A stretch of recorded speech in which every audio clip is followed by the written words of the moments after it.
Most people know of Cain, arguably the world's first murderer, at least according to the biblical story. This was a character who, through jealousy and resentment of his younger brother Abel, would lure him out into the fields and strike him dead. This narrative leads us to believe that with Abel dead, there were only 3 people left living on the earth: Cain, his father Adam, and his mother Eve. So there was not too much speculation as to who had fired the smoking gun, or in this case, the smoking rock.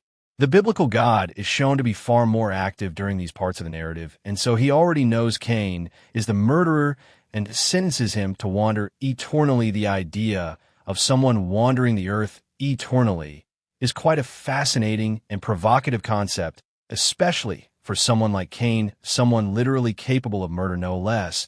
But this perpetual wandering has often come under scrutiny from readers and scholars alike, with many debating as to whether this meant Cain also received an eternal existence, whether Cain was still lurking around in the events after Genesis, and perhaps even whether he's still wandering the earth today. In this episode, we'll aim to explore both sides of the argument and present some of the more outlandish and controversial ideas that have since been thrown into the hat. When discussing Cain's perceived immortality, it's important for us to understand the account in Genesis, which tells us exactly the extent of Cain's punishment when the biblical God finds Abel's body and accuses Cain as being the culprit. He tells him, "Now you are under a curse and driven from the ground, which opened its mouth to receive your brother's blood from your hand. When you work the ground, it will no longer yield its crops for you. You will be a restless wanderer on the earth." Upon hearing this, Cain laments that this is more punishment than he can bear. He also points out that the punishment is kind of unfair in that not only is he being driven away from his home, but that anyone who finds him might kill him anyway.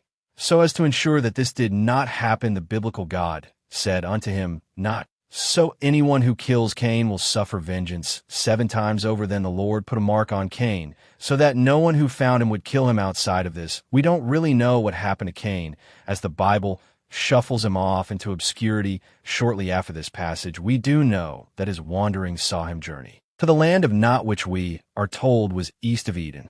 Later we are told that Cain was able to find a wife and even had a son named Enoch before committing to a project that saw him building a city also named Enoch. It is here that scholars agree that Cain's wandering came to an end. It is possible that after having started a family and started a city, that Cain would naturally have settled down here. And though whilst he was still unkillable courtesy of the mark, he was still susceptible to old age, which naturally came to him. You'll notice that the mark God placed on Cain ensured that Cain could not be killed by any person, or at least it dissuaded anyone from trying, but this did not protect him from hunger, thirst, disease, or again, old age. There's also the prospect of accidental death, something later explored in the book of Jubilees, where Cain's death may have come about due to some natural calamity or some kind of misfortune. Another argument suggests that because so much time had passed between the murdering of his brother and the starting of his family, that Cain had changed and repented for his sin. With this, the biblical God allowed for him to settle down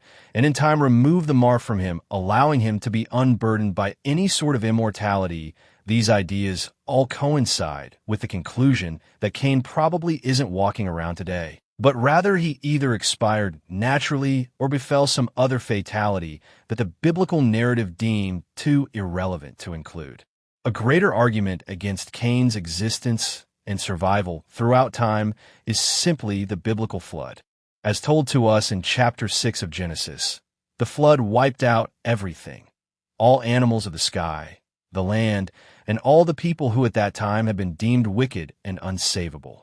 Only Noah and his family had been chosen to survive, and only the creatures who were aboard his ark were spared from being drowned. Since the biblical narrative does not mention Cain here, it's reasonable to believe that if Cain was around during those times, he would have perished here. On the other hand, there are those who believe in the theory that Cain is still walking around today, seeing as the Bible never specifies that someone killed him or that he had come to his end. One aspect to note is that many confuse the mark that God places on Cain with immortality. Indeed, it can be argued that Cain did become invulnerable to murder, or that at least no one dared to try after seeing the mark. But there is nothing to say that he was invulnerable to everything else. Yet still, this theory of Cain still wandering the earth today has persisted, and some of the arguments can be quite creative. One argument puts forward that after killing Abel and wandering to the land of Nod, Cain continued to wander until he built the city of Enoch. Thereafter, he resumed his wandering before disappearing into obscurity, where he either changed his identity or became so recluse that no one could find him. This could be a plausible explanation, but it still doesn't get us over the hurdle of the flood. How could Cain have survived the flood when it was specifically designed to wipe out people like him?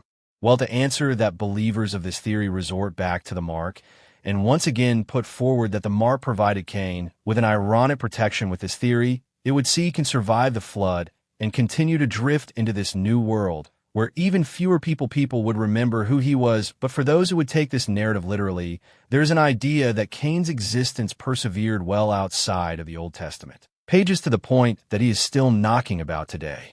Somewhere, of course, with this concept, we'd have to rationalize that the characters portrayed here were actually real and that the events of the biblical scripture were historical in nature. Through this, some believers have determined that Cain could be some kind of homeless person or drifter, someone constantly on the move and who is cursed to a life of begging and hardship. Believers of such a theory have aimed to use the exact terminology in God's curse to reinforce this idea that when Cain worked the earth, it would not yield any crops. Ergo, when Cain tried to acquire sustenance or try to better himself, it would be to no avail. Assuming this theory was correct, Cain's guise as a homeless person or a drifter in the modern era wouldn't be implausible. If God's curse did prevent Cain from acquiring crops or acquiring food, money, or any of life's basic needs, then it's very likely that Cain would find himself in such a position. Alternatively, another theory is that Cain is quite the opposite. He's one of the elite, if not the elite, and something of a secret ruler of the world. If you think about how long he would have been alive, for it's possible Cain had acquired more skills and talents than anyone else who'd ever existed. He'd have had so much time, literally thousands of years, to learn human psychology, strategy, warfare, self-defense, heck, even some kind of ancient dark magic, for all we know, with such a being who, again, according to this theory, cannot die. It's not so hard to imagine him climbing to the top of the world's hierarchy in the first 1,000 years and then maintaining his position thereafter. In another more dynamic theory, Cain is believed by some groups to be the Sasquatch or Bigfoot, where he lives isolated from humanity amongst caves in the wilderness. In the book of Jasher, a 17th century Hebrew book that supplies readers with additional, sometimes controversial concepts, we are given a version that solidifies Cain's demise. In this story, we are told that long after Cain had been exiled, the biblical character Lamech, who was blind, went out hunting with his son, who happened to be named Chalain. During the hunt, Chalain became spooked by the shape of something on the horizon, and so he instructed his father to shoot Lamech, who again was blind, managed to land his target, which happened to be the heart of Cain. Here, Cain does die from the wound, which also suggests that the mark did not make him invulnerable to being murdered, but may have just been a very strong warning to all who saw him that killing him would be unwise. After all, God had told Cain that any who killed him would feel the vengeance 7 times over. So it's probable that anyone who saw Cain would have probably just kept their distance as opposed to actively try and kill him. Another theory from the book of Jubilees, an ancient Jewish apocryphal text, tells us that Cain was killed by his house collapsing on top of him. According to this narrative, Cain met with divine karma in this instance, for it was with a rock that he had slain his brother Abel, and it was with a rock that he himself was slain, we are told. For with a stone he had killed Abel, and by a stone was he killed in righteous judgment. The concept of Cain still wandering the earth is intriguing regardless of which side you might find yourself on. Scripture mostly suggests that Cain's lifetime is inconclusive. We are never told of his death, and so his fate is left to some interpretation. The idea of Cain's perpetual wandering remains a fascinating topic for theological discussion, reflecting on deeper questions about sin, punishment, and divine justice. But let me know your thoughts on the theories we've discussed today, and whether you believe C was put to rest sometime in Genesis, or whether it's possible he's still lurking about today. As always, guys, if you've enjoyed today's episode, then don't forget to give this video a thumbs up, and don't forget to subscribe for more content just like this. Until next time.